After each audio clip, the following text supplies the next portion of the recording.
மகிழ்ச்சியா இருக்கீங்களா? சந்தோஷமா இருக்கீங்களா? இவ்வளவுதானே.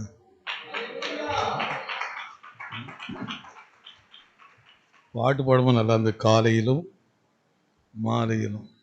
சிலர் காலையில் மகிழ்ச்சியா இருக்குது, மாலை வந்த உடனே வேற மாதிரி ஆயிடுது. இல்லை, காலையிலும் மாலையிலும். இது மாதத்தின், வருஷத்தின் முதல் மாதத்தின் கடைசி உயிர்த்த நாள், கடைசி ஆராதனை. நல்ல கர்த்தரை துதிப்பது ஆண்டவருக்கு பிரியமான ஒரு காரியம். நாம் காலையில் தியானித்த லூக்காளின் சுவிசேஷம் கடந்து போவோம். லூக்காளின் சுவிசேஷம் 15ஆம் அதிகாரம் 1 சில வசனங்களை நாம் வாசிக்கலாம். சகல ஆயக்காரரும் பாவிகளும் அவருடைய வசனங்களை கேட்கும்படி அவரிடத்தில் வந்து சேர்ந்தார்கள். அப்பொழுது பரிசேயரும் வேதபாரகரும் முறுமுறுத்து, இவர் பாவிகளை ஏற்றுக்கொண்டு அவர்களோடே சாப்பிடுகிறார் என்றார்கள். அவர்களுக்கு அவர் சொன்ன ஊமையாவது, உங்களில் ஒரு மனுஷன் 100 ஆடுகளை உடையவனாய் இருந்து அவைகளில் ஒன்று காணாமற் போனால் 99 ஆடுகளையும் வனாந்தரத்திலே விற்று காணாமற் போன ஆட்டை கண்டுபிடிக்கும் அளவும் தேடி திரியோனோ? கண்டுபிடித்த பின்பு அவன் சந்தோஷத்தோட அதை தன் தோள்களின் மேல் போட்டுக்கொண்டு வீட்டுக்கு வந்து சிநேகிதரையும் அயலகத்தாரையும் கூட வரவழைத்து, காணாமல் போன என் நாட்டை கண்டுபிடித்தேன், என்னோட கூட சந்தோஷப்படுங்கள் என்பான் அல்லவா?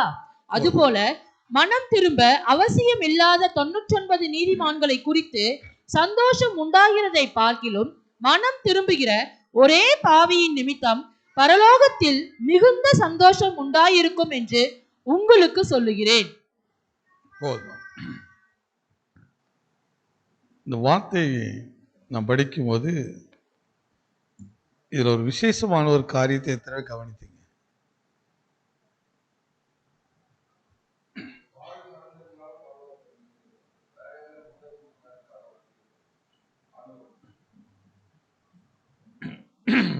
அதிலே இன்னொரு விஷயம் சொல்றாரு. மனம் திரும்ப அவசியம் இல்லாத 99 நீதிமான்களை பார்க்கிலும். ஒரு அழகா சொல்றாங்க, மனம் திரும்புகிற ஒரு பாவி நிமித்தம் மிகுந்த சந்தோஷம். ஆனா மனம் திரும்ப அவசியம் இல்லாத 99, அந்த இடத்துல நம்ம ஒருத்தனுக்கு ஆடு இருந்துச்சு, 100 ஆடுல ஒன்று காணாமல் போச்சுது, அதை தேடி பிடிச்சான், 99 ஆட்டை விட்டுட்டு அந்த ஒன்றை தான் தேடினான், அப்படி ஒரு மாதிரி அதை கொண்டு போவோம்.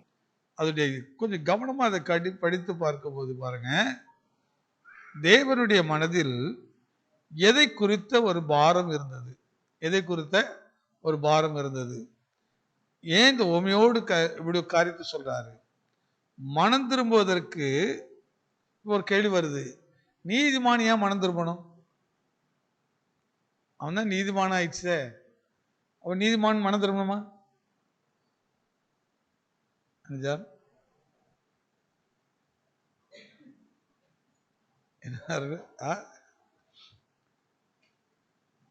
ரொம்ப அற்புதமா சொல்ல பாருங்க. ஒரு பாவி, இன்னொரு பக்கத்தில் நீதிமான் எத்தனை பேரு? 99 பேரு.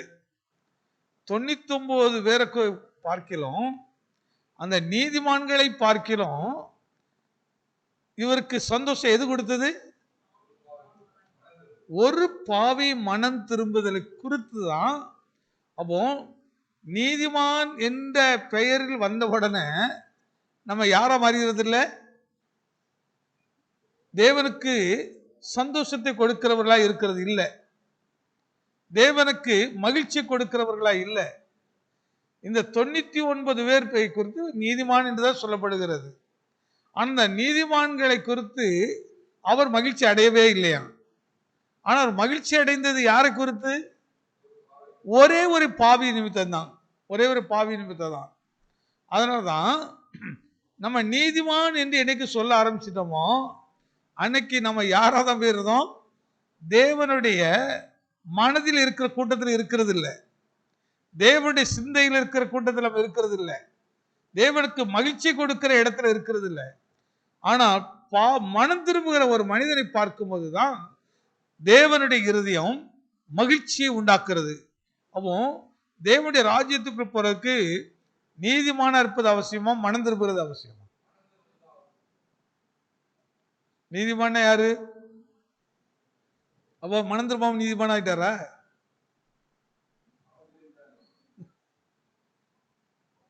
அடுத்த ஒரு கேள்வி வருது இல்ல, அவர் குறித்து நீதிமான்னு சொல்லுகிறது. அப்போ நீதிமான மனம் திரும்பினால தானே. இந்த நீதிமான்கள் யார் என்றால் சன்மார்க்கமான ஜீவியம் செய்கிறவர்கள். சொல்கிற இடத்துல சன்மார்க்கனையும் துன்மார்க்கனையும் தேவன் ஒரே நிலையில் தான் வைத்திருக்கிறார். இந்த சன்மார்க்கனும் துன்மார்க்கனும் ஒரே கரெக்டா அளிக்கப்படுகிறவர்கள், ஒரே கரெக்ட் தான். இந்த சன்மார்க்கமான நீதிமான்கள் அது இவர்கள் என்ன செய்ய மாட்டார்கள், ரொம்ப யாருக்கு கெடுதல் செய்ய மாட்டார்கள். தான் உண்டு தன் வேலை உண்டு இருப்பார்கள், தான் உண்டு தன் வீடு உண்டு இருப்பார்கள், தான் உண்டு தன்னுடைய தொழில் உண்டு இருப்பார்கள். இவர்கள் யாரை குறித்து என்ன செய்ய மாட்டார்கள், யாரை குறித்து கவலைப்பட மாட்டார்கள், யாரை குறித்து நினைச்ச மாட்டார்கள். அந்த ஈஸ்வர ஊமையை சொல்கிறார் பாருங்க, அழகா ஒரு விஷயம் சொல்றாரு. ஐஸ்வர்யவானையும் அந்த லாசரையும் குறித்து பேசுறாரு.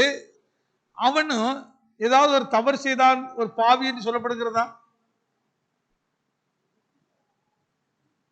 அந்த ஐஸ்வர்யவான் இவன் ஒரு பாவி, இவன் கெட்டவன், இவன் துரோகம் பண்ணினவன் அப்படின்னு அவன் பேர்ல ஏதாவது ஒரு பேர் இருக்கிற ஒரு நேம் வருதா? இல்ல. அவன் ஐஸ்வர்யவான், அவ்வளவுதான். அந்த ஐஸ்வர்யவானா இருக்கிறான். ஆனால் அவனுக்கு யாரை குறித்து கொஞ்சம் கூட கவலை இல்லை. தன் வீட்டு பக்கத்தில் இருக்கிற, தன் வீட்டு வாசலில் இருக்கிற பசியோடு இருக்கிறவனை குறித்து, அல்லது வியாதிப்பட்டு இருக்கிறவனை குறித்து, தேவையோடு இருக்கிறவனை குறித்து அவனுக்கு கொஞ்சம் கூட அதை குறித்து கவலை. அவர் பாட்டுக்கு அவர் வீட்டுக்கு வருவார், சாப்பிடுவார், நித்திரை செய்வார், காலை எழுவார், அவருடைய வேலைகளை செய்வார், நல்ல சம்பாதிப்பார், தான் உண்டு, தன் மனைவி உண்டு, தன் பிள்ளைகள் உண்டு என்று அவர் மகிழ்ச்சியா இருப்பார். அவ்வளவுதான். அவரால் யாருக்கு எந்த விதமான கெடுதலும் இருக்காது. ஆனா அவரால் யாருக்கு ஒரு நன்மையும் இருக்கிறது இல்லை. நன்மை செய்ய திராணி இருக்கும் போது நன்மை செய்யாமல் இருக்கிறது பாவம் என்று சொல்கிறது. நீங்க பாவங்கிற நம்ம சில காரியத்தை இதுதான் பாவம் சொல்றோம், அப்படி இல்லை. இப்போ இவனுக்கு நன்மை செய்வதற்கு ஒரு நல்ல வாய்ப்பு இருக்கிறது. வீட்டு பக்கத்தில் தேவையோடு இருக்கிறான், பசியோடு இருக்கிறான். ஆனா இவன் வீட்டுல களஞ்சியம் நிறைந்து இருக்கிறது, என் வீட்டுல நல்ல எல்லா வஸ்துக்களும் இருக்கிறது. ஆனா ஒரு நாள் கூட அவனை கவனிக்கிற. இவன் வீட்டுல இவன் வியாதிப்பட்டு கிடக்கிறான். ஆனா இவனாலே அவனுக்கு அந்த வியாதி குணமாக்குவதற்கு உதவி செய்ய முடியும். ஆனா ஒரு நாள் கூட அதை குறித்து உதவி செய்யல. அதனால ஈஸ்வரர் பாருங்கள், நான் வியாதியாய் இருந்தேன், அப்பொழுது நீங்கள் என்னை பார்க்க வரவில்லை. உடனே கேட்கிறான், எப்பப்பா உண்மை நாங்க வியாதி உள்ளவரை பார்த்தோம். அவன் எப்படி சொன்னா, கடவுளா இப்படி ஒரு தோட்டத்துல வருவாரு, அவரை மட்டும் நான் போய் என்ன செய்வேன். நல்லா கவனித்து பாருங்க, இந்த பூமியில உனக்கு கர்த்தர் வைத்திருக்கிற சில டெஸ்ட் இருக்குது, நீ செய்ய வேண்டிய சில பணிகள் இருக்குது. இதை செய்யாம நான் நேர கடவுள்கிட்ட போயிருவேன், நேர கடவுளுக்கு போய் ஒளி செய்திருவேன். இப்படி எல்லாம் நினைச்சேன்னா நீ ஒரு மாயக்காரன், நீ ஒரு மாயக்காரனாகி நீதிமான். இந்த நீதிமானை குறித்து தான் வேதமும் சொல்லுகிறது. அவர் சொல்லுகிற பாருங்க, மனம் திரும்ப அவசியம் இல்லாத இந்த நீதிமானை குறித்து அவர் கவலைப்படல. ஆனா யாரை குறித்து கவலைப்படுகிறார்? அதனால்தான் அந்த நீதிமான் அப்படியே விட்டுட்டு காணாமல் போன அந்த ஒரு ஆட்டை தேடுகிறார். சொல்லிட்டு தான் விளங்கும் சொல்கிறார், மனம் திரும்ப அவசியம் இல்லாதவர்களை குறித்து நான் என்னத்த சொல்றதுப்பா. அவன் நினைத்துல என்ன பேசுவேன்.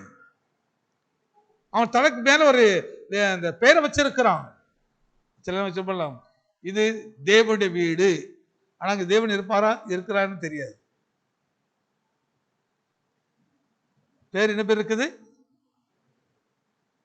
இது நீதிமான்கள் கூடாரம் அப்படின்னு பேர் இருக்கும். சில சபை கூட அந்த பேர்லாம் இருக்கும், வச்சுப்பாங்க.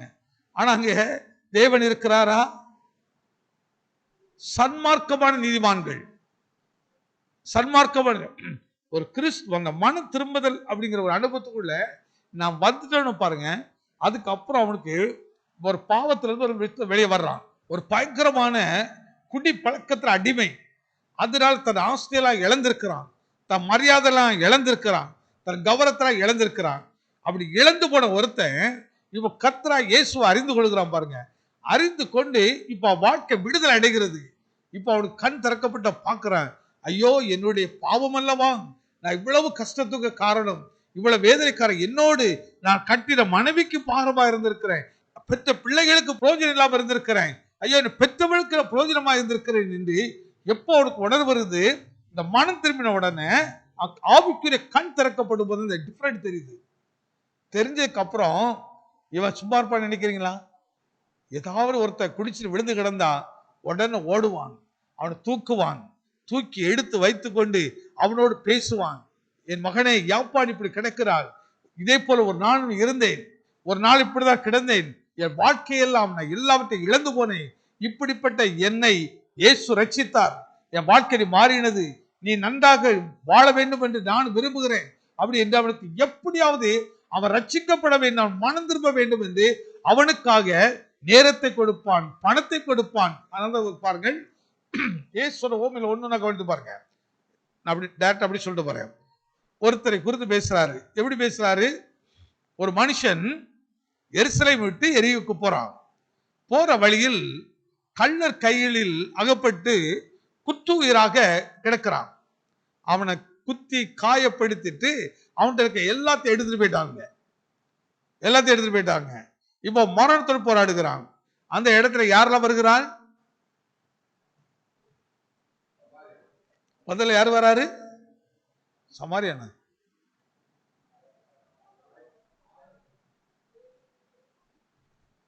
அப்படியே வர்றாரு அழகா. நான் யார் தெரியுமா? நான் பரிசேயன், ஆயக்காரன், நான் ஒரு போதகன். அப்படி 4 கேரக்டர், 3 கேரக்டர் அப்படி வருது இந்த இடத்துல. இந்த 3 கேரக்டரும் அப்படியே பார்த்துட்டு அவன் காயப்பட்டு கிடக்கிறான், உயிருக்கு போராடிக்கிட்டு கிடக்கிறான். அவனுக்கு இறங்கி காயத்தை கட்டணும், அவனை காப்பாற்ற வேண்டும் என்று யாருக்கும் நினைச்சல. இதெல்லாம் யாரு? நீதிமான்கள், பரிசேயர்கள், சதிசேயர்கள், பிரதான ஆசாரிகள், இவங்க எல்லாம் வர்றார்கள். இவங்க யாருக்கும் அவனை குறித்து கொஞ்சம் கூட ஒரு உணர்வு இல்லை. நீதிமான்கள் இவர்கள் எல்லாம். அப்படிப்பட்ட நீதிமான்களுக்கு இந்த உணர்வு இல்லை. ஆனா அதே இடத்துல யாரு வர்றா? சமாரியன் ஒருத்தன் அந்த இடத்த அப்படியே வருகிறான். சமாரியன் என்று சொன்னால் அவன் தீட்டுள்ள மனுஷன். இவங்கெல்லாம் நீதிமான்லாம் போக மாட்டார்கள். நீதிமான்கள் அவரிடத்துல கிட்ட தொடக்கூட மாட்டார்கள். இப்படி யாருமே தொடாத இந்த மனுஷன் போகிறான். ஆனா போகின உடனே அவனுக்கு இவனை பார்த்த உடனே மனதுருக்க வருகிறது. ஐயோ, ஒரு மனுஷன் திருடர் கையில சிக்கி இவன் குத்துயிரா கிடக்கிறானே, எப்படியாவது இவனை காப்பாற்ற வேண்டும் என்று இவன் மனதில் ஒரு உணர்வு வந்து பாருங்கள், வாகனத்திலிருந்து இறங்குகிறான். இறங்கி அவனுக்கு காயத்தை முதல்ல கட்டுகிறான். கட்டி அவனை தன்னுடைய சொந்த வாகனத்தில் ஏற்றி அவனை கொண்டு எங்க சேர்க்கிறான்? சத்திரக்காரனிடத்தில் கொண்டு கொடுக்கிறான். அவனுக்கு ஒரு வார்த்தை சொல்கிறான், நீ இவனை பராமரித்துக்கொள், ஒருவேளை கொஞ்சம் பணத்தை கொடுத்துட்டு போறாரு, அதிகமா செலவாயிருக்குமானால் நான் திரும்பவும் வந்து என்ன செய்வேன்? யாருங்க மனம் திரும்பினாள்? யாரு நீதிமான்? நீ சாப்பிட்டாலும் சரி சாப்பிட்டாலும் சரி, நான் வீட்டுக்குள்ள உட்காந்து நல்லா சாப்பிட்டுட்டே இருப்பேன், நீ என்ன பண்ணாலும் சரி, எனக்கு அதை பற்றி கவலை கிடையாது. இந்த ஐஸ்வர்யவான் தன் வீட்டு பக்கத்தில் இருக்கிறவங்க குறித்து இவன் மனநிலை இப்படிதான் இருந்துச்சு. இன்னைக்கு நம்முடைய மனநிலை எப்படி இருக்கிறது? நம்முடைய உணர்வுகள் எப்படி இருக்கிறது? கொஞ்சம் ஆராய்ந்து பாருங்க. நீதிமான் தான், நீங்க தப்பே செய்யாத ஆளுதான், யாருக்கும் தீங்க பண்ண மாட்டீங்க, நீங்க யாருக்கும் தீங்கும் செய்ய மாட்டீங்க, யாருக்கும் பிரயோஜனமாவும் இருக்க மாட்டீங்க. அப்படி பிரயோஜனமா இருந்து பிரயோஜனம் இல்லாம இருந்து நீ நீதிமானா இருக்கல, என்ன பிரயோஜனம் இருக்குது? உனக்காக வாழ்றதுனால, உனக்காக ஓடுறதுனால, உனக்காக பேசுறதுனால, உனக்காகவே வாழ்கிற என்ன பிரயோஜனம் இருக்குது? அழகா இந்த லூக்காவில் சொல்றாரு பாருங்க, 99 நீதிமான்களை பார்க்கிலும் மனம் திரும்புகிற ஒரு பாவி நிமித்தம் பரலோகத்துல பெரிய சந்தோஷத்தை கொடுக்கிறதா. அப்போ பரலோகம் எதற்கு கதவை திறந்து வைத்திருக்கிறது? பரலோகம் யாருக்கா கதவை திறந்து வைத்திருக்கிறார்? நீதிமானுக்கா, பாவிக்கா? என்ன பாவிக்கு? அதான் ரொம்ப அவசியம். மனம் திரும்பின பாவிக்கு. நீ எப்படிப்பட்ட பாவி நீ பார்க்கறதுல, ஆனா நீ பாவத்துக்காக மனஸ்தாபப்பட்டு, உன் பாவத்துக்காக நீ வருந்தி, உன் பாவத்தை, ஐயோ நான் இப்படிப்பட்ட தப்பு செய்துட்டேனே, ஐயோ என் வீட்டு வாசல் இருந்தவனை நான் கவனிக்காம விட்டுட்டேனே, என் சகோதரனை நான் கைவிட்டுட்டேனே, என் தகப்பன தாயை கைவிட்டுட்டேனே, என்னோடு என் மனைவியை கைவிட்டுட்டேனே, என் புருஷனை கைவிட்டுட்டேனே, இப்படி நீ செய்த என்ன தவறு விளைத்திடும், நீ வேலை செய்யற இடத்துல உண்மை இல்லாம இருந்துட்டேனே, அந்த வேலை இன்னைக்கு நிறைய இருப்பாங்க, வேலை செய்யற இடத்துல உண்மையா இருக்கிறது இல்லை. உனக்கு 1000 கஷ்டம் வரலாம், 1000 பாடுகள் வரலாம், ஆனா உனக்கு வேலை கொடுத்திருக்கிற இடத்துல அந்த நேரத்தையும், அந்த நேரத்தில் செய்ய வேண்டிய வேலையையும் ஒண்ணு கூட குறைபடாம செய்திடணும். உனக்கு கொடுக்கிற சம்பளத்துக்கு சரியாக நீ வேலை செய்யணும், அதை மிஞ்சி கூட நீ வேலை செய்யணும். நீ கொடுக்கிற சம்பளம், நீ 10,000 சம்பளம் வாங்குறா, ஆனா அங்க கொடுக்கிற வேலை இவ்வளவு வேலை இருக்குது, 20,000 வேலை இருக்குது. ஆனா நீ அதை உற்சாகம் செய்து பாரு, ஒரு குறிப்பிட்ட காலம் வரும், நீ சம்பளம் வாங்கி கொண்டிருந்த அதே மனிதனை சம்பளத்தை கொடுக்கிற உயர்ந்த அடைக்கலத்தில் கர்த்தர் உன்னை உட்கார வச்சிருவாரு. உண்மை உள்ளவன் பரிபூரணமான ஆசீர்வாதத்தை பெறுவான். கொஞ்சத்தில் உண்மை உள்ளவனை அநேகருக்கு அதிகாரியாக, முந்தைய கையை நீட்டிக்கிட்டு இருந்தா, ஆனா அந்த மனம் திரும்பி அந்த உண்மையின் ஜீவியத்தில் வரும்போது கர்த்தர் உன் கையை இப்படி கொடுக்கிற இடத்துல வைப்பார். ஆமென். உயர்ந்த இடத்துல ஒரு நாள் உண்மை உள்ளவனை கர்த்தர் மறக்கிறது இல்லை. மனம் திரும்புகிறவனை பார்த்து கர்த்தர் மறந்து கண்டும் காணாமல் விடுகிறவர் அல்ல. மனம் திரும்புகிற ஒரு பாவிய இன்னைக்கு நிறைய நேரங்களில் இந்த சன்மார்க்கத்தில் இருக்கிறவர்கள் நரகத்துக்கு போறது உண்மை. சன்மார்க்கதா இருக்கிறவர்கள் உன்னை கர்த்தர் உயர்த்துறது எதற்காக? எதற்கு உனக்கு ஒரு படிப்பை கொடுத்தாரு? எதற்கு உன்னை ஒரு நல்ல ஸ்தானத்தை கைத்து வைத்திருக்கிறாரு? நீ நன்மை செய்யணும் அப்படிங்கிறதுக்கு தான். நன்மை செய்யணும். சிலர் சொல்லுவார்கள், நமக்கு எதுக்குப்பா இந்த வம்புலாம், நான் உண்டு என் வேலை உண்டு போயிடுவோம்ப்பா. உன்னை எதுக்கு அந்த இடத்துல வேலைக்கு வைத்தாரு? எதுக்கு கர்த்தர் உயர்த்தினார்? நன்மை செய்யணும், நன்மை செய்ய படிங்க இருக்கிறார். இன்னைக்கு நன்மை செய்யறதெல்லாம் குறைஞ்சிச்சு. நன்மை செய்வோம், நமக்கு நாமே நன்மை செய்வோம், நமக்காக உழைப்போம், நமக்காக எதை செய்வோம். என்னைக்காவது பிறனுக்கானதை குறித்து யோசிச்சிருக்கவங்க. அதனால வேறு சொல்கிறேன், நீ தனக்கானவில் அல்ல பிறனுக்கானவில சிந்திப்பானாக. அதை கொஞ்சம் நோக்கி பாரப்படுகிறாரு. பக்கத்தில் இருக்கிறான், அவனை பலகீனப்பட்டிருக்கிறான், நோய் பெற்றிருக்கிறான், சரீரமெல்லாம் குஷ்டரோகம், ஆனா அவனை குறித்து கொஞ்சம் கூட இந்த ஐஸ்வர்யவானுக்கு வரவே இல்லை. இன்னைக்கு எத்தனை பேர் வியாதியஸ்தர்களை தேடி போய் ஜோம் பண்றீங்க? அதனாலதான் ஒரு காலத்துல மருத்துவமனை ஊழியங்கள், இன்னைக்கு மருத்துவமனை ஊழியெல்லாம் இல்லவே இல்லை. வீடு சந்திப்பு ஊழியங்கள். எந்த வீட்டுக்கு போவாங்கன்னா, எங்கெங்கெல்லாம் பலகீனப்பட்டிருக்கான்னு யாராவது சொன்னாங்கன்னா, இப்போ நம்ம எத்தனை பேர் இருக்கிறோம், இப்போ யாராவது வந்து சொல்லுவீங்க, ஃபர்ஸ்ட் இந்த வீட்டில் உடம்பு சரியில்லாமல் ஒருத்தர் இருக்காங்கன்னா உடனே நம்ம என்ன செய்யணும், வாங்க இந்த வீட்டுக்கு போகலாம், போய் ஜோம் பண்ணுறது. அவங்களுக்கு சுகம் கிடைக்கும் வரை போய் ஜோம் பண்ணுறது, சுகம் கிடைக்கும் வரை அவங்களுக்காக போறது. ஏதோ ஒரு நாள் அப்படி கடமை போயிட்டு வர்றது இல்லை. அவங்க விடுதலை அடைவரை, அவங்க நன்மை பெறு வரைக்கும். இன்னைக்கு இந்த ஊழியங்கள்லாம் இருக்குதா, குறைஞ்சிட்டான்? இருக்குதா இல்லையா? இன்னைக்கு சபையில் இதெல்லாம் இல்லவே இல்லை. இந்த ஊழியெல்லாம் போயிடுச்சு. இன்னைக்கு ஊழியன்னு சொன்னாலே நம்ம என்ன நினைக்கிறோம், மைக் எடுத்து பாட்டு பாடினால் ஊழியர்னு நினைக்கிறோம், பிரசங்கம் பண்ணினால் ஊழியர்னு நினைக்கிறோம், அல்லனா ஏதோ ட்ரம்ஸ் வாசியா ஊழியம் நினைக்கிறோம், கீபோர்டு வாசித்தால் ஊழியம் நினைக்கிறோம். இப்படிதானே? ஏதோ ஒன்று செய்தா ஊழியம் நினைக்கிறான்.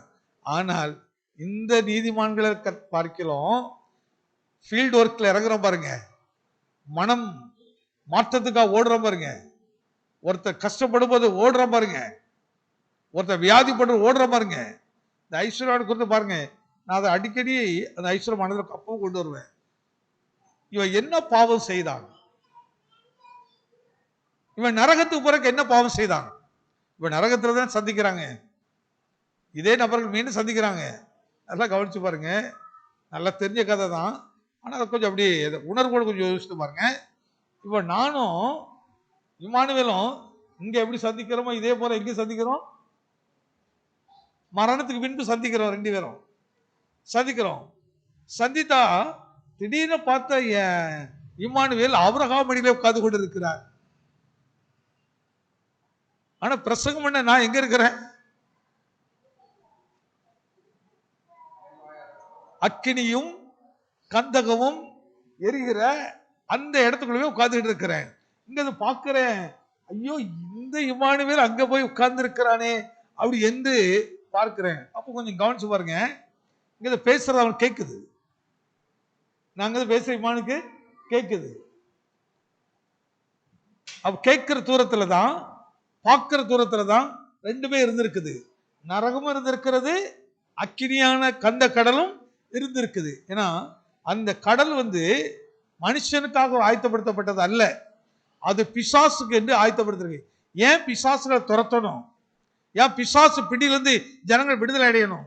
ஒரு மனுஷனுக்கு பிசாசு வந்துட்டான், அந்த பிசாசு மனுஷனை எப்படி மாற்றும், அவனை மனித சுபாவத்தில் இருந்து மிருக சுபாவத்தில் கொண்டு போயிடும். அவனுக்குள்ள இறக்கம் இருக்காது, அவனுக்கு நற்குணம் இருக்காது, அவனுக்குள்ள தயவு இருக்காது, அவனுக்கு அன்பு இருக்காது, அவனுக்குள்ள சாந்தம் இருக்காது, முரட்டு சுபாவங்களாகி மாறிவிடும். நீங்க சில நேரம் பார்த்தீங்கன்னா சில பேசுவாங்க, அந்த முரட்ட சுபாவத்தை வெளிப்படுத்தி பேசுவாங்க. அது எதுக்கு, ஏன் அந்த தடித்த குரல்ல பேசுறாங்க, பயத்தை உண்டாக்கணும். அல்லது நீ சொல்றத நான் கேட்க மாட்டேன், நீ எனக்கு சொல்ல வேண்டிய அவசியம் இல்லை, நான் சொல்வதை நீ கேள். ஒரு மனுஷனுக்கு அது பொல்லாத ஆவி நுழைஞ்சிட்டுனா அவன் சுபாவத்தை மாற்றிடும், அவனுடைய எண்ணங்களை மாற்றும். அந்த அப்படிப்பட்ட நபர்களுடைய முகத்துல நீங்க பார்த்தீங்கன்னா ஒரு அருள் இருக்காது. என்னதான் பட்டி பார்த்து பூசி கீசி வந்தாலும் ஒன்றும் தெரியாது. அழகா சொல்லுற அகத்தின் அழகு அந்த முகத்தை தெரியும். அது எப்போ துக்க முஞ்சாதான் இருந்துகிட்டே இருக்கும், அல்ல எரிச்சல் முஞ்சாவே இருந்துகிட்டு இருக்கும், அல்ல எப்பொழுது டென்ஷனாவே இருந்துகிட்டு இருக்கும். வியாதியே வராம ஒரு வாழ்க்கை வாழணும்னா கொடுக்கிற இடத்துல இருந்து பாருங்க, மற்ற உதவி செய்யற இடத்துல இருந்து பாருங்க. என்ன மகன்,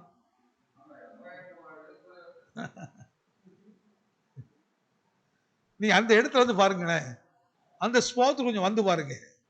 நீங்க எடுத்து பூட்டி பூட்டி வச்சு பாருங்க, உங்க இறுதிய பூரா எதுக்குள்ள இருக்கு தெரியுமா, நான் தலையணைக்கு அடியில வச்சுட்டு வந்தனே இப்ப இருக்குமா, யாரா எடுத்திருப்பாங்களா, அங்க வேலை செஞ்சா கூட இப்ப இறுதி எப்படி இருக்கும், கவலை பாரம், எப்பவும் அவனுக்குள்ள ஒரு துக்கம் இருந்துகிட்டே இருக்கும். ஒரு திரும்ப டாக்டர் சொக்லிங்க ஒரு டிவியில போட்டாரு, அவன் கொஞ்சம் பைபிள் படிச்சுப்பான்னு நினைக்கிறேன், அதனாலதான் அவர் அந்த வார்த்தையெல்லாம் சொல்ல முடியுது. அவர் இன்னைக்கு ஹார்ட் அட்டாக்கு சின்ன சின்ன வயசுல கூட எல்லாத்துக்கும் என்னச்சது வருது. ஏன்னா இவன் 15 வயசுலேயே 80 வயசு ஆளுமா யோசிக்கிறான், அந்த புத்தியெல்லாம் வந்துருது. நல்லா மகிழ்ச்சியா ஆடி பாடி விளையாடுற வயசுல இப்பவுமே மற்றவங்களும் புத்தி சொல்ற மாதிரி தன்ன ஒரு பெரிய ஆளு மாதிரி அப்படி யோசிச்சு அப்ப இந்த ஹார்ட் என்ன செய்ய ஆரம்பிச்சிருது, தன்னால அழுத்தத்துக்குள்ள ஆக மாறுகிறது. அழுத்தத்துக்கு சில பிள்ளைகளுக்கு பாருங்க, யார் சொன்னாலும் கேட்க மனசே இருக்காது, யாரா புத்தி சொல்ல கேட்க மனசு இருக்காது, ஆனால் தான் சொன்னபடி யாரும் கேட்கலாலும் அது ரொம்ப டென்ஷன் ஆகிரும். அந்த டென்ஷன் ஆகி தான் பிறகு ப்ரெஷர் வந்துடுது, ஹார்ட் அட்டாக்லாம் வந்துடுது. இதெல்லாம் கொஞ்சம் பட்ட பிறகு விளங்கும் பாருங்க. பட்ட பிறகுதான் விளங்கும். இதெல்லாம் கொஞ்சம் அதுக்கு முன்னாடி ஜாக்கிரதையா இருந்திருக்க. வேதம் சும்மா சாதா எழுதுறாங்க, உன் வாழ்க்கையை கவனத்தில் வைத்து எழுதுறாரு, உன் எதிர்காலத்தை அவர் மனதில் வைத்து எழுதுறாரு. அதனால்தான் ஐஸ்வர்யவான் தேவனுடைய ராஜ்யத்தில் பிரவேசிப்பது அரிதா இருக்கும். ஐஸ்வர்யத்தை குறித்த ஒருத்தனுக்கு வெறி வந்துட்டான். ஐஸ்வர்யம் தேவை, ஆனா அதுல மேல வெறி வந்துடக்கூடாது. பணம் தேவை, அது மேல வெறி வந்துட்டுன்னா வாழ்க்கை சீர முடிய போதுன்னு அர்த்தம். சீக்கிரத்துல ஒரு சம்பவத்தை சொல்ற பாருங்க. எங்களுக்கு நல்லா தெரிந்த ஒரு ஃபேமிலி வெறித்தனமா நின்று ஒரு அழகான வீட்டை கட்டி எல்லாம் முடிச்சுட்டாங்க. வீடு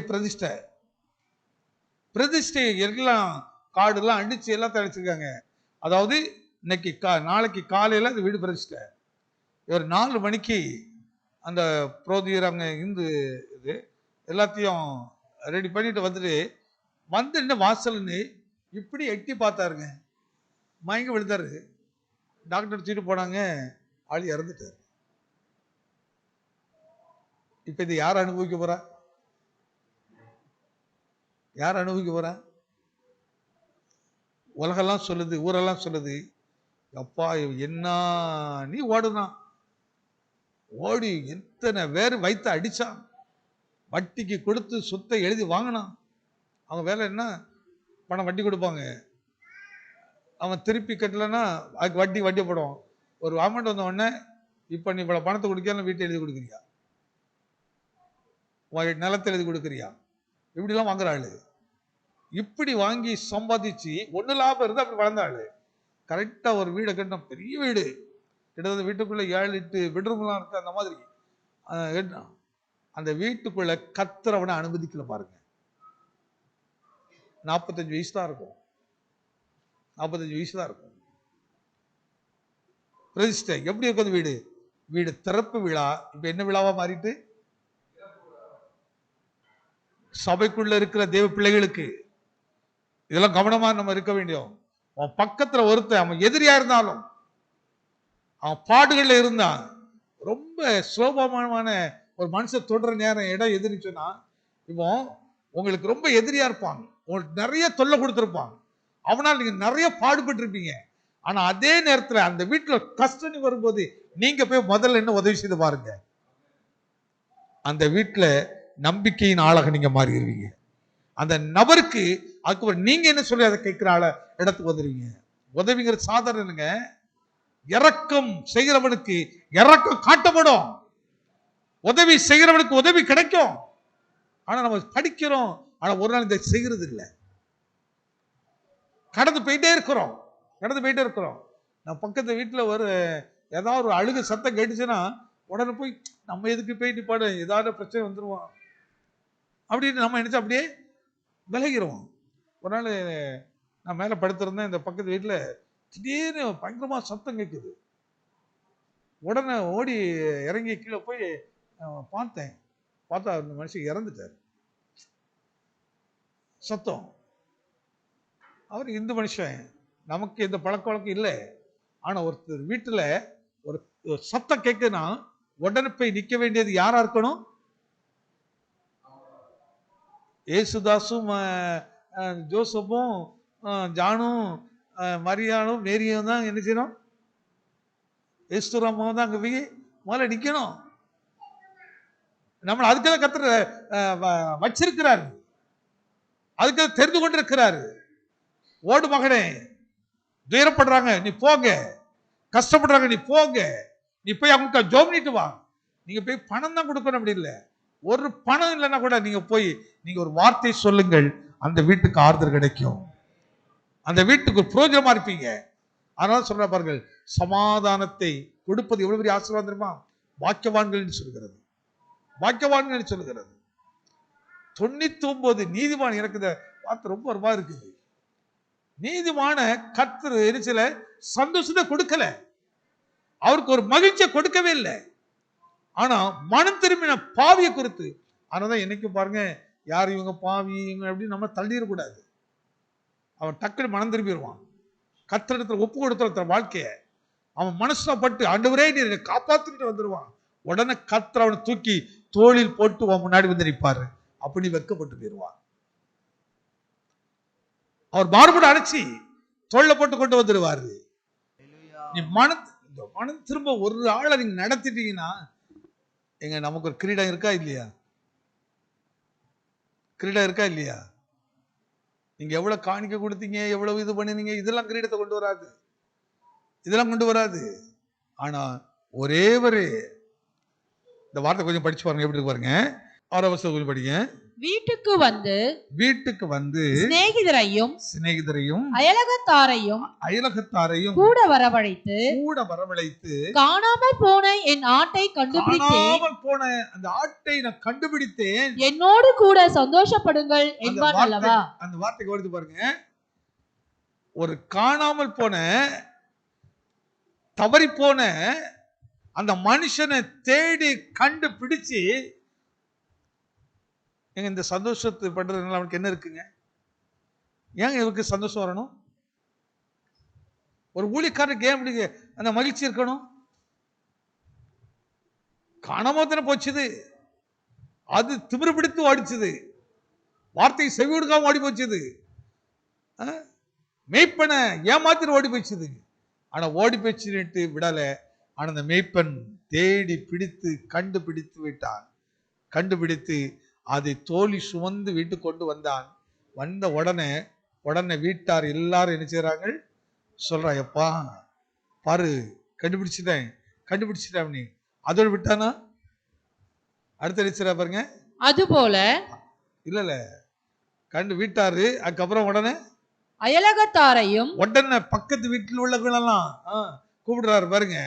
கூட வரவழைத்து காணாமல் போன என் நாட்டை கண்டுபிடித்தேன். கரங்களை தட்டி ஆமென் சொல்லுங்களேன். எதுங்க சந்தோஷம்? எது மகிழ்ச்சி? காணாமல் போன. இத கொஞ்சம் ஆழமா தியானிச்சீங்கன்னா, 2 அண்ணன் தம்பி இருக்காங்க. இவன் நம்ம ஜானும் பவுலும் இருக்காங்கன்னு சொல்றேன். 2 பேருமே நல்ல பேர் தான். பவுல் வைராக்கியம் உள்ளவர், ஜானு இயேசுவின் மார்பில் சாய்ந்த அன்புள்ளவர். இந்த 2ல ஒன்று திடீர்னு ட்ராக் மாறி போயிடுது.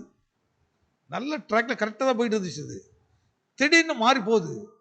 மாறி போன உடனே பவுல் சொல்றாரு, போனா போட்டோம் அப்படின்ட்டு போனா நமக்கு ஒரு ஷேர் கூட கிடைக்கும். நம்ம அப்படிதான் நினைப்போம்,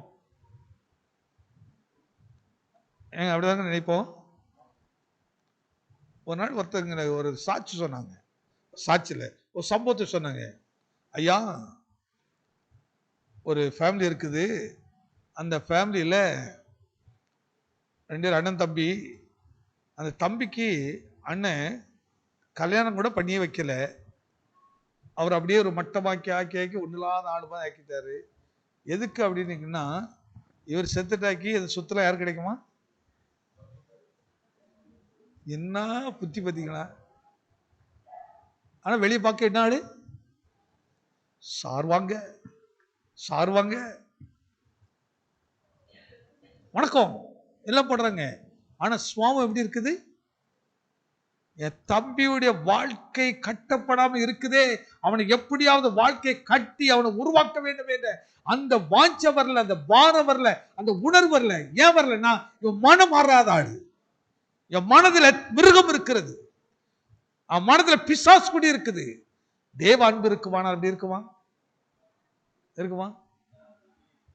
ரொம்ப இதா சொன்னாங்க. அந்த காரியத்துக்கு வருது.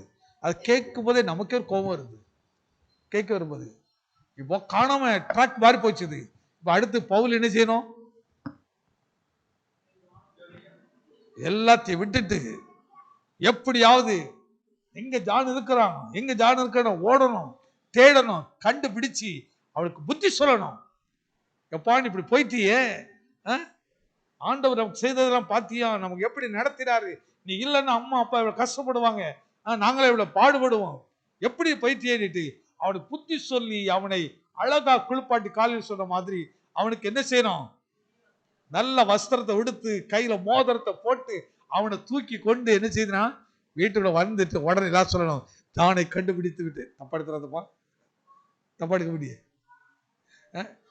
கண்டுபிடித்து விட்டு உடனே அயலகத்துல போய் சொல்றான் பவுல், பாருங்க எங்க தம்பி வந்துட்டான், எங்க தம்பி வந்துட்டான். சொல்லமா சொல்ல மாட்டோமா? ரட்சிப்புங்கிறது எப்படி? மனம் திரும்புதல் என்ன? இதான் மனம் திரும்புதல். கவனிச்சு பாருங்க. இப்படிதாங்க இன்னைக்கு இந்த ஊழியம் செய்த ஆளு இல்ல, இந்த அன்பு தான் இன்னைக்கு இல்ல, இந்த நேசம் இல்ல. ஏன் யாருக்கு இல்ல? 99 பேருக்கு இது இல்ல. 99 பேரு இப்படி சுயநலவாதிகளாகவே இருக்கிறார்கள். மேய்ப்பன் மகிழ்ச்சி அடைவாரா? தேவன் மகிழ்ச்சி அடைவாரா? கவனித்து பாருங்க. அவன் சந்தோஷம் பரலோகத்துக்கு அல்ல தேவனுக்கு கொடுக்க வேண்டுமானால் நான் ஊழியத்தில் தான் இருக்கிறது. என்ன ஊழியம்? பாவிகளை தேவன் பக்கம் கொண்டு வருவது, அவனை வெறுத்து தள்ளுவதல்ல, அவனுக்கு புத்தி சொல்லுவது. சில புத்தி சொல்ல உங்களை திட்டுவான், காரி கூட துப்புவான். என்ன சொல்லிக்க? உடனே இவன் என்ன துப்பி விட்டான், இனி நான் போக மாட்டேன்னு சொல்றது இல்லை, அப்படி சொல்றது இல்லை. அவனுக்கு எப்படியாவது அதை துடைத்து கொண்டு இவன் கர்த்தர் பார்க்கிறாரு, எனக்காக இந்த மகள் இவ்வளவு பாடுபடுகிறாள், அவளை நான் தூக்கி சுமக்காமல் இருப்பேனோ என்று எல்லாருக்கும் முன்பாக கர்த்தர் நம்மை தோளில் தூக்கி வைத்து அவர் உயர்ந்த அடைக்கிறதுக்கு கொண்டு வருவாருங்க. கர்த்தர் ஒரு நாளுக்கு பலன் கொடுக்கா போறதில்லை. உண்மையா இந்த ஊழியத்தை செய்யும் போது அவரது அதிகாரத்துடைய முழு தன்மையும் மனம் திரும்புதல் தான். இந்த அதிகாரத்தை கடைசி வரை ஒவ்வொரு ஓமையாக சொல்லி சொல்ற. அடுத்து பார்த்தா காணாமல் போன வெள்ளி காசு, அதை எடுத்து காட்டுறாரு. அதை எப்படி தேடி கண்டுபிடிக்கிறது, அதை கண்டுபிடித்த என்ன மகிழ்ச்சி. இப்ப நான் அதுக்குள்ள போகல. அதிகாரத்தை முழுவதும் படிச்சு பாருங்க. இது இயேசு கிறிஸ்து மனம், அப்படி மனதில் இருக்க பாரங்கள், அப்படி மனதில் இருக்க ஏக்கம். கடைசி காலத்தை ஜனமே நீ என்ன போற கொஞ்சம் யோசி, என்ன போற சிந்தி, என் பணிகளை எப்படியாவது செய், நான் சந்தோஷப்படுவேன். அப்ப கத்தர ஒரு பிள்ளைக்குடைய வேலை எதுங்க ரொம்ப சந்தோஷம்? வேலை செஞ்சு சம்பளத்தை வாங்கி அப்படியே எல்லா இடத்துல செலவு பண்ணிட்டு அப்படி வந்து சம்பளம் வாங்கினேன், நான் இதெல்லாம் பண்ணிட்டேன், நான் உனக்கு 2 வடை வாங்கிட்டு வந்திருக்கேன்னு கொண்டு கொடுத்தா சந்தோஷமா இருக்கும். எப்போ அந்த தாய்க்கு சந்தோஷம், தகப்பனுக்கு சந்தோஷம்? அப்படியே அந்த கவரை எடுத்துக்கொண்டு அப்படியே அந்த அம்மா கையில் கொடுக்கும் போது அப்படியே ஆனந்த கண்ணீர். ஆண்டவரே, உங்ககிட்ட சொல்ல மாட்டாங்க, ஆனா உள்ள போய் சொல்ல, நான் கணவன் இல்லாம உதவி இல்லாம இந்த பிள்ளைகளுக்காக இவ்வளவு பிரயாசப்பட்டேன், இந்த பிள்ளைகளுக்காக முழங்கால் நின்னேன், இன்னைக்கு என் பிள்ளைகளை இந்த இடத்துக்கு கொண்டு வந்தீரே, அந்த பிள்ளைக்கு உண்மை சுபாவத்தை கொடுத்தீரே. ரொம்ப கவனிக்க வேண்டியதுதான். அந்த பிள்ளைக்கு உலகத்தினுடைய ஆசை இல்லாதபடிக்கு உண்மையுள்ள சுபாவத்தை கொடுத்தீரே அப்படி சொல்லிட்டு அந்த பணத்தை வாங்கின கடவுளுக்கு நன்றி சொல்லுவார்கள். அவர்கள் கர்த்தருக்கு நன்றி சொல்லுவார்கள். குடும்பம் இப்படிதான் உருவாகணும். கிறிஸ்தவ குடும்பம் இப்படிதான், உங்க பிள்ளைகளுக்கு இப்படிதான் கருத்தை போதிச்சு வளர்க்கணும். சின்ன வயதிலேயே சொல்றது, ஆமா வாங்குறது ஒரு 10,000 ரூபாய், அதை வச்சு நம்ம என்ன போறோம், வயசு செலவிட்டு வாடா. அவன் 10,000 ரூபாய் வாங்கினாலும் அப்படிதான், ஒரு 10 லட்சம் சம்பாதிச்சாலும் அப்படிதான், உனக்கு பிரயோஜனமா இருக்க மாட்டான். அவனால யாருக்கு பிரயோஜனமே இருக்காது. கொஞ்சத்தில் உண்மை உள்ளவன்.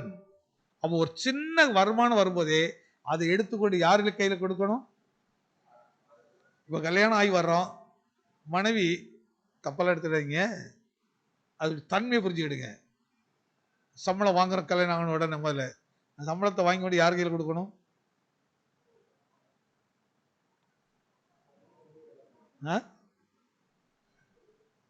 யார் கையில் கொடுக்கணும்?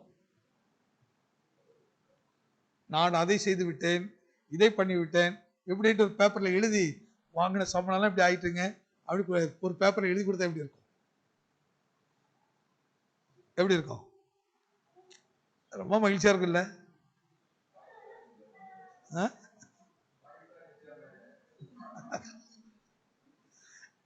ஆனா அதே இது அப்படியே எடுத்துக்கொண்டு அதை தன் கணவனுடைய கரத்தில் கொடுத்து பாருங்க. அதே இது கணவனும் அப்படியே கொண்டு தன் மனைவி கையில் கொடுத்து பாருங்க, எப்படி இருக்கும்? இருவரும் இருவராயிராமல் ஒருவராகவே இருக்கிறார்கள். ஒருவருக்கு ஒருவர் கொடுத்து ஒருவருக்கு ஒருவர் நம்ம என்ன செய்ய போகிறோம், 2 பேர் சேர்ந்து முதல்ல இது கர்த்தருக்குரியதை கற்றுக் கொடுப்போம், தேவனுக்கு மேல கொடுப்போம், நம்ம ரெண்டையும் சேர்ந்து கொடுப்போம். என்ன ஆசீர்வாதமா இருக்கு பாருங்க. இதாங்க மனம் திரும்பின மனுஷனுடைய வாழ்க்கை இருக்கும். மனதுக்குள்ள யுத்தம் இருக்கிற மனுஷன் அப்படி இருக்க முடியாது. ஆனா மனம் திரும்பினவர்கள் நீங்க இந்த எவ்வளவு பிரச்சனை பண்ணாலும் நீங்க கேட்கறீங்களோ கேட்கலையோ அது அவங்கவுங்க பாடு, அவங்கவுங்க பாடு, நீங்க கேட்கறீங்க இல்லையா. ஆனா அத்தனையும் ஒரு நாள் நீங்க அந்த தேவ ராஜ்யத்துக்கு போறதுக்கு முன்னாடி அத்தனை வசனம் முன்னாடி வந்து நிற்கும். மகளே நான் உனக்கு இதை குறித்து பேசுறேன், மகளே உனக்கு இதை குறித்து பேசுறேன், உனக்கு எச்சரித்து பேசுறேன், நீ உன் காதை அடைத்துக் கொண்டாய், செவியை அடைத்துக் கொண்டாய், அந்த வசனம் சொல்லும். அதனால் நீ எங்க போக முடியாது, இந்த அருமையான ராஜ்யத்துக்குள்ள போக முடியாது. உனக்கு கொஞ்சம் பாருங்கே, ஐஸ்வர்யவான் தங்கியிருந்தானே, அங்கே இருந்து லாசரை பார்த்தானே, அந்த இடத்தை போய் திரும்பி பாரு என்று சொல்லி அந்த வார்த்தையே உங்களை வழி நடத்திடும், வசனமே வழி நடத்திடும். இயேசு வந்து நின்று நீ பாவின்னு சொல்ல மாட்டாரு, நீ பரிசுத்தவான்னு சொல்ல மாட்டாரு. எல்லாத்துக்கும் இந்த பூமியில தான், நீ உயிரோடு இருக்கும் போதுதான். கடவுள் வந்து அங்க வந்து நியாயம் திருப்பேன் எந்த இடத்துலயும் வந்து நான் வந்து உங்களை இப்படி அப்படி போல சொல்லணும்னு சொல்ல, நீ ஜீவனோடு இருக்கும்போதே மனம் திரும்பாவிட்டால், உனக்கு சொல்லுகிற சபைக்கு சொல்லுகிற காதுள்ளவன் கேட்காவிட்டால், இப்ப எங்களை பொறுத்தவரை என்ன சொல்லியாச்சு முடிச்சாச்சு, எங்களுக்கு நாங்க அந்த ரத்தப்படிக்கு நீங்களாகிறோம். சொல்லலைன்னா ஐயோ இவங்க என்ன நினைப்பாங்க இவங்க நினைப்பாங்க இப்படி நான் சொன்னா கடைசியில் நாமளும் எங்கதான் போக வேண்டியிருக்கோம், ஐஸ்வர்யவான் இருக்க இடத்துக்கு போக வேண்டியிருக்கோம். ஐஸ்வர்யவான் மரணத்துக்கு பின்னாடி இருந்தானே அந்த இடத்துக்கு போக வேண்டியிருக்கும். ஆனால் மரணத்துக்கு முன்பு ஐஸ்வர்யவான் வாசல்ல இருந்தானே அவன் எங்க இருக்கிறான்? ஏங்க இதெல்லாம் யாராவது செய்ய முடியுமா? தேவனால் மட்டும்தாங்க செய்ய முடியும், தேவனால் மட்டும். அதனால இந்த பூமியில கஷ்டப்படாதீங்க, கவலைப்படாதீங்க, என்னை யாரும் நேசிக்கிறது கவலைப்படாதீங்க, யார் எனக்கு உதவி செய்ய கவலைப்படாதீங்க. கர்த்தர் இது கவனித்துக் கொண்டே இருக்கிறார். உன்னை கொண்டு ஒரு பாடத்தை கற்றுக் கொடுத்துக்கிட்டு இருக்கிறாரு. உன்னை கொண்டு உன் வாழ்க்கை ஒரு பாடமா இருக்கட்டு, பயப்படாதீங்க. ஆனால் நீங்க நன்மை செய்யும் போது உங்களுக்கு யாருமே கணத்து கொடுக்கல கூட உங்களை கொண்டு கர்த்தர் காரியத்தை செய்துகிட்டே இருக்கிறார். ஆனால் நீங்க எதை செய்தாலும் யாராவது திருப்பி செய்வாள் நினைக்காதீங்கள். நான் வசனத்துக்காக செய்கிறேன், வசனத்துக்காக செய்கிறேன், வசதிபடியே செய்கிறேன் என்று நீ செய்து பாருங்கள். தேவன் அது குறித்து மிகுந்த சந்தோஷப்படுவார். அத மனம் திரும்புதல், இந்த மனம் திரும்பாத நீதிமான் செய்கிறதா எப்படி செய்வாங்க? காலையில் சொன்னா 10 ரூபா செய்தா கூட உடனே என்ன செய்வான்? உடனே வாட்ஸ்அப்ல போட்டு விடுவான், நாங்கள் இன்னாருக்கு இதை செய்தோம், இந்த ஆசிரமத்துக்கு இதை செய்தோம், இந்த ஏழைகளுக்கு இதை செய்தோம், இந்த திக்கற்றவர்களுக்கு இதை செய்தோம். அது மண்ணாதான் போயிடும், அது ஒரு உண்மை அது இருக்காது. ஆனா நீ அந்த ரகத்துல செய்து பாரு, அது பரலோக அக்கௌண்ட்ல போயிட்டே இருக்கும். இந்த சிறியோருக்கு எதை செய்கிறீர்களோ அதை நீங்க யாருக்கே செய்கிறீர்கள்? எனக்கே செய்கிறீர்கள், எனக்கே செய்கிறீர்கள். அப்ப இதான் இயேசுடைய நோக்கம், இதான் இயேசுடைய மனதிற்கும். அதனால இன்னைக்கு என்னைக்கும் பாருங்க, ஒரு நாள் கூட அசட்டையாக நீங்க இருக்க வேண்டாம். உங்க வீட்டுல பக்கத்துக்கு விசாரிங்க, அவன் கேட்கிறானோ கேட்கலையோ. என்ன வாங்கினு விசாரிக்கணும், விசாரிக்க வேண்டாமா? ஒரு பாக்கெட் பிரியாணி வாங்கி கொடுக்கணும், கொடுக்க வேண்டாமா? அட்லீஸ்ட் புளிசாதமாவது வாங்கி கொடுத்துருங்க. பக்கத்தில் இருக்கவனுக்கு கடன் வாங்கி கொடுக்க சொல்ல, உங்கள்கிட்ட என்ன காசு இருக்குதோ அது கொடுத்துட்டு யாரும் வந்து சொல்லாதீங்க. ரொம்ப அடுத்துக்கவனா தான் நீங்க கொடுத்தத யாரிடத்திலும் நீங்க அதை குறித்து பேசாதீங்க. கர்த்தர் அதை கவனிப்பாரு. உங்க அக்கௌண்ட்ல அப்படியே இப்பெல்லாம் பாருங்க ரொம்ப அழகா இருக்கும். திடீர்னு பார்த்தா நம்ம அக்கௌண்ட்ல அப்படி 1 லட்ச ரூபா வந்திருக்கும், திடீர்னு பார்த்தா 1.5 லட்ச ரூபா இருக்கும், திடீர்னு பார்த்தா 0 வாங்கிட்டு இருக்கும். ஏறும் இறங்கும், இறங்கிட்டே இருக்கும். என்ன இறங்கும். நீங்க இங்க செய்யறதெல்லாம் அந்த பூலோகத்தில் நீங்க எதை செய்கிறீங்களோ அது எங்க எந்த அக்கௌண்ட்ல வருது? பரலோக அக்கௌண்ட்ல வந்துருது. நீங்க இங்க என்ன பண்றீங்க அத்தனை அங்க வந்துருது. அப்ப நீங்க ஒரு பாவிய மனம் திரும்ப வச்சுட்டீங்கன்னா பரலோகத்துல உங்க பேர் பேசப்பட்டுக்கிட்டே இருக்கும். உங்களை குறித்து சொல்லிட்டே இருப்பாரு. இயேசுவான சொல்லுவாரு பாருங்க, ஐயா இந்த மகன் நேரம் கொண்டு வந்தா, இந்த மகன் நேரம் கொண்டு சொல்லுவாரா சொல்ல மாட்டாரா? இந்த பூமியில ஒரு ஆட்டை பிடிச்சிட்டு வந்த உடனே வீட்டுல எல்லாத்தையும் சொல்லுகிறான், அக்கப்பத்திர சொல்கிறான், இந்த ஒரு பாவியின் சபைகளை கொண்டு வந்துட்டான். ஒரு ஊழியக்காரன் என்ன சொல்லுவான்? ஐயா இன்னாரால இந்த குடும்பம், இன்னாரால இந்த குடும்பம் சபைக்கு வர்றாங்க சொல்றமா சொல்லியா? இப்போ அந்த கீதா டீச்சர் எப்படி வந்தாங்க? யாரால இங்க வந்தாங்க? கிரேஸ் டீச்சர் மூலமா, அந்த சிஸ்டர் மூலமா இங்க வந்தாங்க. இப்ப நான் யார்கிட்ட கேட்ட சொல்லுவேன், இவங்க இந்த சிஸ்டர் மூலமாக சபைக்கு வந்தவங்க இங்க வந்தாங்க. இவாஞ்சல் யார் மூலமா வந்தான்னு சொன்னா யார் சொல்லுவேன்? ஏனோக்கு மூலமாய். அப்படிதானே? அப்படிதானே? இப்படி நம்ம சொல்ற மாதிரி இருக்கணுங்க. நம்ம வாழ்க்கை பேசுற மாதிரி இருக்கணும், நன்மை பேசுற மாதிரி இருக்கணும். பரலோகத்துல இயேசு சொல்லுவாரு பாருங்க, ஒரு ஆத்துமா நீங்க ரட்சிப்பு நடத்திட்ட சொல்லுவாரு, நான் இந்த பையனை இந்த குடும்பத்தை ஏற்படுத்துறேன், அவன் இப்ப என் துதி சொல்லிட்டே இருக்கிறான், ஒரு ஆத்துமா ரட்சிப்பு கொண்டு வந்திருக்கிறான். கர்த்தர் நம்மை சொல்லிட்டே இருப்பாரு, நான் பேசப்பட்டுக்கிட்டே இருப்போம், அப்படி நினைவில் இருந்து கொண்டே இருப்போம் பாருங்க. அவ கர்த்தர் நம்ம நினைக்க, அதனால சங்கீதம் 115 சொல்லுவோம், கர்த்தர் நம்மை நினைத்திருக்கிறார், அவர் நம்மை ஆசீர்வதிப்பார். அப்போ கர்த்தர் நம்ம நினைக்கிற மாதிரி செய்யணுமா, வெறுக்கிற மாதிரி செய்யணுமா? யாராவது நம்ம நினைக்கிற மாதிரிங்க. இந்த பூமியில நீ வாங்குவதை பார்க்கலும் கொடுக்கிற இடத்துக்கு வந்துரு. அன்பை கொடு, பாசத்தை கொடு, எதாவது சரி உழைப்பு கொடு, நேரத்தை கொடு, கொடுக்க கொடுங்க. அதனால்தான் கொடுங்கள் உங்களுக்கு கொடுக்கப்படும். நீ கொடுக்கலன்னா, இப்ப பிரசங்கம் பண்ணணும், நீ பேசிக்கிட்டே இருந்தாதான், ஆண்டு பத்தி பேசிட்டே இருந்தீங்கன்னா கர்த்தரோட புதுசு புதுசாக கொடுத்துட்டே இருப்பாரு. நான் பேசவே மாட்டேன், யார்ட்டும் சொல்லவே மாட்டேன் அப்படின்னா உனக்கு ஒன்றும் வெளியே வராது. ஆண்டரை பற்றி பேசினாலும் உனக்கு திக்கி தனிச்சுக்கிட்டே இருப்பான். ஒரு காலங்களில் ஒரு பிரசவம் பண்ணால் ரொம்ப கஷ்டமா இருக்கும். ஆனால் இப்போ அப்படி கிடையாது. எந்த இடத்துலையும் எந்த சூழ்நிலையிலும் உடனடியாக நின்று பேச முடியும். அது எப்படி அது உண்டாகிறது? பேசிக்கிட்டே இருக்கிறேன், ஆண்டவர் பற்றி பேசிக்கிட்டே இருக்கிறேன், நான் பேச பேச ஆண்டவர் அவருடைய வார்த்தை கொடுத்துக்கிட்டே இருக்கிறேன், அவ்வளவுதான் கொடுக்குறாங்க. நான் அமைதலா இருந்தேன்னா நான் ஊமியனா மாறிடுவேன். பேசணும், எக்காலத்தை போல் வாயை தர, அதை கர்த்தர் நிரப்பிட்டே இருப்பாரு. நீ ஸ்தோத்திரம் பண்ணி பாரு, நீ ஸ்தோத்திரம் பண்ண உனக்கு துதி ஆவிய கர்த்தர் வச்சிருவாரு. ஜெபித்து பாரு, ஜெபாவிய அவன் மேல ஊத்திடுவாரு. உபவாசித்து பாரு, உபவாசத்தை பலன் கொடுத்துக்கிட்டே இருப்பாரு. விழித்திருந்து ஜெபம் பண்ணி பாரு, விழிப்பின் ஆவிய அவனுக்கு கொடுத்துருவாரு. பாரப்பட்டு ஜெபம் பண்ணி பாரு, பாரத்தை கொடுப்பாரு. அது என்ன ஆகும்னா வெளிப்பாடை கர்த்தரோடு கொடுத்துருவாரு. கர்த்தர் பாருங்க, இந்த தேசத்துல, இந்த இடத்துல, இந்த வீட்டுல இன்னாரு இப்படி இருக்கிற அவருக்கு ஜெபம் பண்ண அப்படிங்கிற அந்த வெளிப்பாடை கர்த்தர் கொடுத்துருவாரு. உடனே எப்ப கொடுக்கிறாரு? நீ செயல்படதான். நீ தூங்கி கொண்டு இருந்தீங்கன்னா தூக்கத்தில் ஆவி கொடுத்துருவாரு. நீ வாங்கிட்டே இருந்தீங்கன்னா வாங்குற கர்த்தன் ஆகிட்டே இருப்பான். கொடுங்கள் உங்களுக்கு கொடுக்கப்படும். நேரத்தை கொடுங்க கர்த்தர் கண்டு செயல்பட்டு பாருங்க.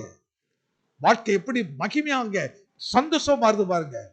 அழகா சொல்ல பாருங்க, அந்த 99 நீதிமான்களை பார்க்கிறோம், ஒரு பாவி மனம் திரும்புறதுல எவ்வளவு பெரிய சந்தோஷம் இருக்குது பாருங்க. அவன் நீதிமானுக்காக கர்த்தர் வந்தார, பாவிக்காக வந்தார? பவுல் எழுதுறாரு பாருங்கள், பாவிகளை ரட்சிக்க கிறிஸ்து இயேசு உலகத்துக்கு வந்த வசனம் எவ்வளவு உண்மை உள்ளவது. அந்த வசனத்துக்கு பாத்திரம் வேணும் நான் தான்ப்பா. என்னையே ரட்சித்தாரே. நானும் நீங்களும் எவ்வளவு மகிமையான வார்த்தை இந்த பூமிக்கு சொல்ல முடியும் தெரியுமா? முடியாதா? ரட்சிப்பை உண்டாக்குகிற தேவனை அறிந்த நானும் நீங்களும் மௌனமா இருக்கிறது நியாயமான காரியமா? யோசித்து பாருங்கள். ரட்சிக்க திராணில்லாததை குறித்து அவ்வளவு வைராக்கியமா, அவ்வளவு மணி நேரம் பேச முடியுமானா நாம் இந்த இயேசுவை குறித்து எவ்வளவு பேச முடியும்? பேச முடியாதா? நீங்கள் மனம் திரும்புகிற யாரால் பேச முடியும்? மனம் திரும்பினவனால் மட்டும்தான் அந்த அனுபவத்தை குறித்து பேச முடியுமே தவிர வெறும் நீதிமானா இருக்கிறவனால் ஒரு பிரயோஜனம் இருக்கிறது இல்லை. அந்த நீதிமானினால் ஒரு பிரயோஜனம் இல்லை. நான் சொல்லவில்லை, வசனம் சொல்லுகிறது. 99 நீதிமான்களை பார்க்கிலும் மனம் திரும்புகிற ஒரு பாவி நிமித்தம் மிகுந்த சந்தோஷத்தை உண்டு. நீங்க எந்த கேரக்டர்ல இருக்க விரும்புறீங்க? எந்த கேரக்டரா இருக்க விரும்புறீங்க? அந்த மனம் திரும்புதல் நிறைய போட்டு பேசிட்டு இருக்கல. இயேசுடைய சுவாவத்தை மட்டும், அவர் காட்டின வழியை மட்டும், அதுக்கு நிகரா இந்த உலகத்தை ஒருத்தர் வழி காட்ட முடியாதுங்க. அதுக்கு என்னன்னு ஒன்னும் சொல்லவே முடியாது.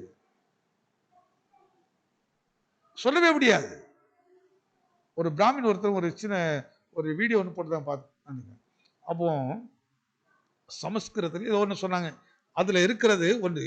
அப்போ சொன்னாங்க, ரொம்ப நாள் இதை படிச்சுட்டே இருக்கிறேன், ஆனா இதோட அர்த்தமே தெரியாது. ஆனா பைபிளை படிச்ச பிறகுதான் தெரியுது, அங்க சொல்லப்பட்டவர் இங்கதான் இருக்கிறாரு.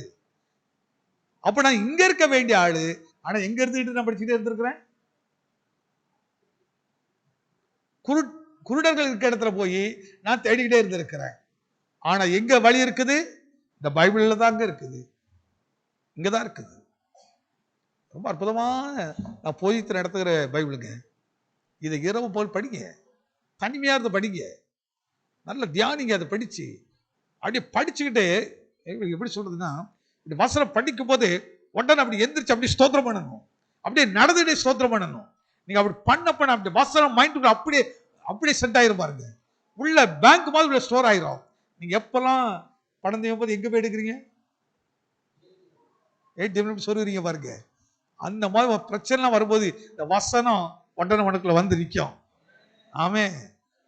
எத்தனை விசுவாசத்தோடு ஆண்டவரே இந்த மாலையில நீர் என்னோடு இடைப்பட்டி ஸ்தோத்திரம், எனக்கு ஒரு பாதையை காட்டி ஸ்தோத்திரையும். ஆண்டவரே, நான் அந்த 99 இருக்க விரும்பலப்பா. அந்த மனம் திரும்பின ஒரே ஒரு பாவியர் நானே, அந்த இடத்துல இருக்க விரும்புறையா. அந்த மனம் திரும்புதலை எனக்கு தாரும். இன்னைக்கு நான் இந்த இடத்துல புறப்படும் போது அடிமைத்தனத்தின் நுகத்தை உடைத்து மனம் திரும்புதல் என்கிற அந்த சந்தோஷத்தை, மனம் திரும்பி அந்த மகிழ்ச்சியை, அந்த தேவ அன்பை ருசித்து இடத்துல கடந்து போக எனக்கு அனுகூலம் பண்ணுங்கப்பா. எங்களுக்கு அந்த கிருபையை தாருங்கப்பா. ஒவ்வொருவருக்கும் அதை தாருங்கப்பா. ஆண்டவரே, இந்த ஊழியமானது ஒரு மனுஷனுக்குரியதல்ல, அது உம்முடைய சித்தத்தை நிறைவேற்றுவது, நீ விரும்புவதை நடத்திப்பது. ஆண்டவரே, அதற்காக ஸ்தோத்திரிக்கிறோம். தொடர்ந்து ஒவ்வொருவரையும் ஆசீர்வதியும். இயேசு கிறிஸ்துவின் ஜெபிக்கிறோம் நல்ல பிதாவே, ஆமென்.